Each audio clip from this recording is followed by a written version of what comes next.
Does a part of you ever feel lost in your city? By lost, I don't mean in the directional sense, though that can play a role in what I'm about to say next, but in a deeper emotional sense, a sense of being connected to your surroundings. When I think of cities, the images that capture my imagination are bustling, energetic spheres of activity, or maybe quaint, comforting, small towns filled with people who know one another. And for most of my life as a kid, I felt as if I was waiting to join in on these magical places. But those dreams and imaginations for me will continue to be just that, fantasy. The reality that I would have instead would be a much bleaker experience of a city. It would be historically bizarre creation, marred by wastelands of pavement, and it would exist to serve cars and the private sphere above humans and the collective. The place I'm talking about from my own experience is the northern county of St. Louis, but you will recognize it as many different places all at once, as the suburbs. Urban design author James Kunstler called these places nowhere for their lack of identity. How do you know you're nowhere? Well, these are the characteristics. Let's start with an example. My own daily routine growing up, I'd wake up, complete my morning routine, and then be quickly shuffled into my mom's car with my older brother. As I'd look outside the car's window, I'd see us pulling out of the driveway and leaving the collection of cookie-cutter, low-rise, single-use residential homes. It'd take us 2 minutes to reach the main road. If we walked the same distance, it might have taken 8 or 10. Now there were sidewalks though, and someone could technically walk this distance, but of course no one ever used them, and I mean no one. If anything, I thought it was odd when I saw someone using the sidewalk in these places as a kid, and I would have the subtle, but telling, dark inclination to wonder what they were up to. Even with this in mind, the neighborhood was still much more hospitable to the idea of walking than fully non-residential places, even if it was never practiced. You see, what we insist on having in our home neighborhoods, we do a worse job of demanding the further we get from them. When looking at commercial spaces, this trade-off from desirable experiences to focusing more on car convenience and efficiency is even more apparent. Subtle things like having an overhead tree canopy or having a certain ratio of building height to street width become harder to find. And this is important because these visual phenomena actually mirror what we used to have to feel sheltered and protected when we were more a part of nature and needed to hide from predators. This is the same reason why excess open space feels eerie and uncomfortable to many. Now, once we would fully exit the subdivision and reach the main road, the black river of asphalt widened significantly, eating up ever more space. The sidewalks were afterthoughts at this point. We'd pass by strip mall after strip mall, and these were set back, of course, to allow for parking, so I'd mostly just see waves of cars obscuring the storefronts. These strip malls characterize suburbs, and often display their unappealing and depressing nature. They typically host big national and international name brands that have little to no emotional or economic stake in these nowhere places. Local restaurants and stores that do have these ties to the community become harder and harder to find, and they face difficulty competing with these giants. From an aesthetic standpoint, these strip malls employ a simple low-rise box-like architecture that goes on in monotony. The only aspects that might hold the eye's gaze for a moment are the storefront's logos or front-facing facade. But look long enough and you'll see the design appears less like a proper store and more like a warehouse. When you take this kind of undesirable architecture into mind, it becomes less of a surprise to see how big box retail has really suffered a decline in the past decade. The last couple of years have especially accelerated this trend. Now, e-commerce will always have an edge over physical stores when it comes to convenience or efficiency on the business side of things. Therefore, in order to keep up, brick and mortar retail has to offer more than this. They need to offer desirable experiences that consumers can only see in person. The chains that are surviving are doing just this. Restoration Hardware and IKEA come to mind. Their stores are destinations for people to enjoy the overall ambiance of. This is heads and shoulders above other retail spaces in which the focus is transactional and less inspiring or imaginative. Commonly adjacent to the strip mall and what I'd pass by in my daily routine as well are drive-thrus, another reminder of what this space is for and what it is not. Drive-thrus like strip malls are of course convenient and even preferable when you don't want to be seen or interact with other people, but they also make these spaces inhospitable for walking. Now, I and urban designers generally place emphasis on the city's walkability because it can be a marker of how healthy the public realm is. The public realm, or sphere or commons, is defined as the publicly owned places and spaces that belong to and are accessible by everyone. These can include municipal streets, lanes, squares, plazas, sidewalks, trails, parks, open spaces, waterfront, public transit, etc. The public realm is the lifeblood of any city, and is the main entity I was in search of when I was a kid, and honestly still am. There are entire books on the many social, cultural, health, and economic benefits a thriving public realm provides. From the socialization of youth, to establishing cultural hotspots, to even allowing for spaces for protests, and that last point can't be stressed enough, as rights and privileges we might typically expect to always have don't always protect us in the private realm. Shopping malls, for instance, a staple in just about all modern American cities, feel like common public spaces, but are of course actually private property. And because these spaces are private, owners can, to varying degrees, block, protest, or deny other civil liberties. If we're not careful, we can end up in a country with less and less space to nurture our civic rights, as private spaces have taken over many public ones since the 80s under the Reagan administration. Why does this matter? In short, it matters because ultimately one body is designed to be more responsive to a larger number of people, and the other is responsive to profits. This divide honestly deserves its own video though, so I'll have to give it justice on a later time. No, we don't always realize it, but the public realm's strength is to bring us out of our own bubbles and into the collective, joining a chaotic, dangerous, and beautiful ensemble. We learn from being a part of and seeing interactions of strangers, and a vibrant public realm is safer than an empty public or privatized one. This is thanks to a concept that urban issues journalist heavyweight Jane Jacobs called eyes on the street, in which having a continued presence of enough people serves as a form of informal surveillance, discouraging blatant, obvious, undesired activity. If you ever heard the term committed in broad daylight when talking about crime, it's drawing on the same concept of visibility being a natural deterrent.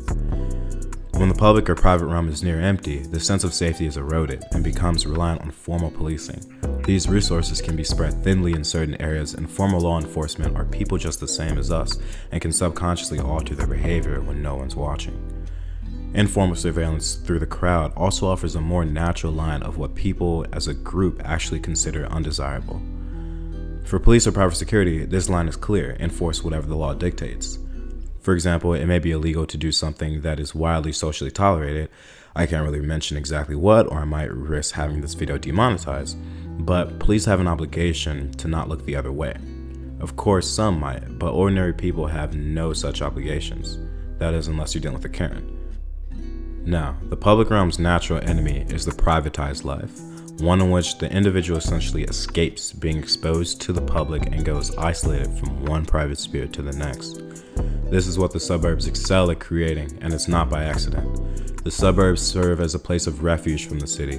While we'd like to think this is simply just a preference some have to, say, raise kids with open space or be closer to nature, the more I've studied suburbs, the more all of these desires seem more likely to be fulfilled by urban or rural life. The suburbs are not the countryside, though they pretend to be. With subdivision and street names such as Deer Oak Ridge or Mountain Valley Hills, suburbia loves to conjure images of living among nature. A closer look though, and you see the only nature they hold are the occasional deer, monocultures of trees, and grass lawns which are functionally ecological deserts. Not to mention the enormous strain of water and gas resources it takes to maintain these. I believe the mark of privatism in society is more often than we like to believe an abandonment of the public realm and the collective. A conscious recognition that we'd rather create our own little slice of life away from everything than be a part of the larger society. The suburban tries to create a frictionless social life that enables them to surround themselves with people that think and look like them. The consequences of that, of abandoning civil society, are, well, everything. A psychological withdrawal from the larger world could have as far-reaching effects as slowing climate action or increasing political polarization. Because these issues, our species' biggest issues, are ones exposing the limits of our empathy, as Vsauce's Michael Stevens put so well in his video on the future of reasoning. The roots of the creation of the suburbs are found in mid-1900s America and can be accredited to several different efforts. Automobile companies wanted to make the car essential to American life for profits. The government wanted a more connected transit system to link the nation's cities, and many families wanted to leave what were at the time relatively run-down and overcrowded cities. This also, of course, was rooted in the common anxieties of the time period. The Cold War was in full effect, and if nuclear war ever became a reality, the obvious target would be the populous and productive urban centers.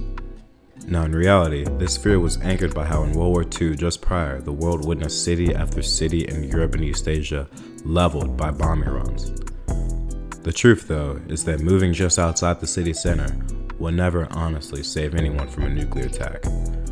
Other motives for the creation of suburbs and highways were rooted in other fears, racial fears. While many families wanted to leave the city, it would be the white ones that would be disproportionately granted loans and incentives to do so post-World War II. This white flight created the often harshly segregated American cities we see today. Vox has several videos covering just this if you want to learn more. In my hometown of St. Louis, we called this de facto segregation the Delmar Divide. Delmar being a long boulevard that runs through the city like a central artery. The northern half is mostly black and southern half mostly white. It's not uncommon for someone on one side of the city to never venture to or interact with those on the other side. In my own experience, the only times I rarely visit the southern half of the city was for sports, door dashing, or canvassing. And even then, my experience is to my knowledge a rare one. For all of my life after first grade, I would attend private, white, prestigious institutions in St. Louis's center and western portions, all three of which lie just within a mile of Delmar Boulevard and the Delmar Divide. To get here though, from my first home in Northern County, Ferguson, yes, the Ferguson you're thinking about, my parents or eventually myself would have to drive 25 minutes or 14 miles. To walk that distance would take 4.5 hours. Across the country, there are daily commutes far worse in distance and time than this. All that time in traffic is not only lost productivity and lost free time, but it has a toll on our physical health, contributing to more sedentary lifestyles. Quick side note, when I was 13, I remember being a part of the 2014 Ferguson protest and seeing among the swarms of protesters and cameras a tall, dread-headed man. It was J. Cole. If you know J. Cole, you know how conscious and for the people he is, and seeing him in that crowd outside of Quick Trip stripped down from artist personas and digital interfaces brought all of that home to me. He was just another person, among many, who cared and was willing to put effort in behind their words. He could just as well, if he had wanted to, abandon larger society and escape to a private life like so many other celebrities and those with means do. But instead, he saw the importance of the moment and practiced what he preached. Now, getting back to my daily routine growing up. In order to make the colossal distance that is 14 miles to human scale seem natural, the suburb needs a colossal place to allow for typical car owners to hit 60 miles per hour and for black Nissan Altima and Dodge Hellcat owners to break the sound barrier. This place is the lifeblood of the sprawled modern North American city, the highway. Here, the pavement reaches its widest and creates a world in and of itself. Stores become effectively out of sight and have to rely on towering signposts and billboards to get the driver's attention. Walking here, of course, is deadly. Driving on the highway, though, contrary to intuition, is safer than driving elsewhere. Albeit the enterprise generally is very dangerous, crash accidents are a leading cause of death for young people. I touched on it earlier in a more historical sense, but how do we end up here? How do we lose sight of the script? I think James Kunstler put it well in Chapter 9, A Place Called Home, of his 1993 book, The Geography of Nowhere.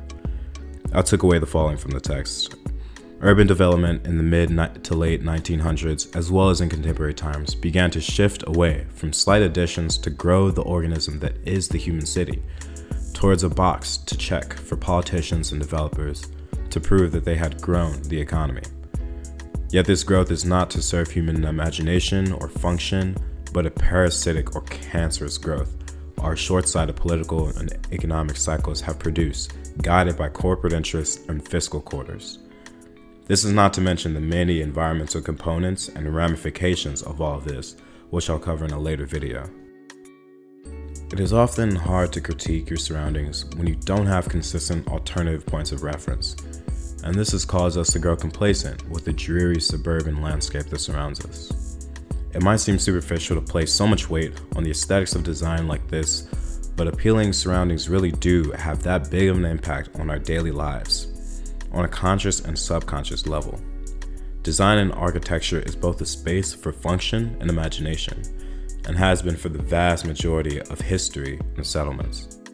When I was 17, I was lucky enough to travel to Amsterdam as part of a Model United Nations conference, and part of me felt, in the strangest way, that I had somehow returned to a long-lost home. That was my first time traveling to Europe and briefly living in a city that was truly old by American standards. Now, of course, as a black man who's 5'9", on a good day, It wasn't the towering white Dutch people that made me feel at home, though they are very friendly. It was the sheer aura of the city. What Amsterdam permeated with despite its size, and what my hometown of St. Louis, Missouri lacked, was a sense of community and identity enhanced by its good urban design. Physical space dictates psychological and social dynamism. So, where do we go from here to build better cities and restore civil society? The bad news is it's hard to restructure what's already been built. Densifying, sprawled out suburban filled cities will take lots of willpower and ingenuity. The legal inertia of zoning codes and land use ordinances, as well as the automobile and fossil fuel industry's interests in maintaining the status quo, will be difficult to surmount. The good news, though, is that human agency and imagination is incredibly capable and flexible. Even more encouraging is that to fix this, we must only relearn what has already been natural to us for most of our history, and still is natural to us in many parts of the world relatively untouched by a car-led development. I'll explore the possibilities of what this could look like in a later video. Until then, if you enjoyed watching, like, comment, subscribe, and I'll see you in the next one.